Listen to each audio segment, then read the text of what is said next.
Hello and welcome to That's Entertainment, the show where we look at all the interesting entertainment news from last week, this week. So great news around the recent release of Godzilla Vs Kong. The film continues to do well, suggesting that cinema exhibition is finally on the road to recovery. Its second week of release outside of the US generated a further $71 million. It remained in the number one top spot on every territory except China, and dropped a very respectable 39%. The film has now taken $237 million internationally.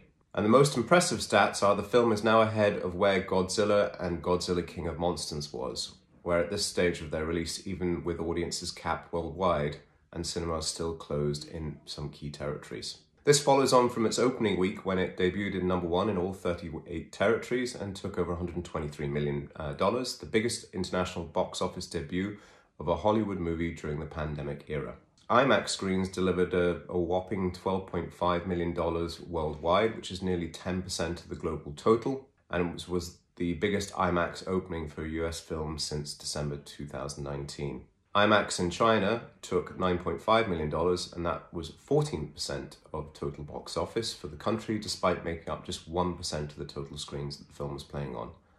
Again, I think what we're going to see at the end of the pandemic is people being much more discerning around their cinema viewing experiences and looking at more high quality operations and experiences to really justify their move into going out for the evening. So I think it bodes well for IMAX. I think it bodes well for quite a few of the other chains that focused on more of the luxury end or screening technology. In the US, the film opened last week, both in cinemas and on HBO Max. It took a total of $48.5 million at the box office and was the biggest box office opening so far. As Sean Robbins, chief analyst of Box Office Pro, told Variety, the fact that this movie is generating so much interest in theaters despite an immediate streaming option underlies the cultural power and meaning of going out to the movies as a communal event. People recognize that that does not exist in the living room, and this isn't only a win for Godzilla vs Kong, it's also a validation of the broader history and future of moviegoing. The positive box office also had great impact on share valuations. We saw that AMC saw shares climbing by 13.4%, Cineworld, owner of Regal Theatres, increased by 5.3%, and IMAX saw a sharp rise of 4.5%. Encouragingly, the film has also been a streaming success. According to Warner Media direct-to-consumer EVP and general manager Andy Forssell, the movie had a larger viewing audience than any other film or show on HBO Max since launch. The HBO Max audience has spoken very clearly and loudly that they love the film and are watching it more than once. As ever, no numbers were revealed to back up the streamer's claims. However, Samba TV reported that 3.6 million US households watched at least 5 minutes of film on HBO Max during its first 5 days on the site.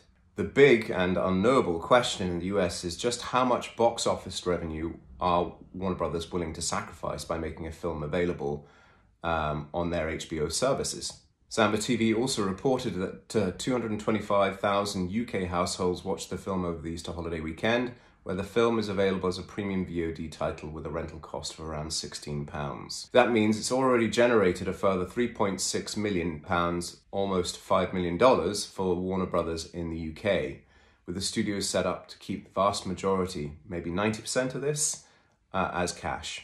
In other cinema news, Saudi chain Movie Cinemas announced some big plans last week. Launched just 2 years ago, they opened 8 new multiplexes in 2020, and they plan to open another 23 over the next 12 months, and are looking to have 41 sites with a total of 600 plus screens and 35,000 plus seats at the end of 2024. Last year, Movie announced a strategic partnership with the Arab language content provider Telfaz 11, and teamed up with film distributor Front Row Filmed Entertainment to form the Front Row Arabia, which will increase the distribution of Western, Arabic language and Japanese anime content. Now on to some other news. Has the Hong Kong Film Festival been censored by China?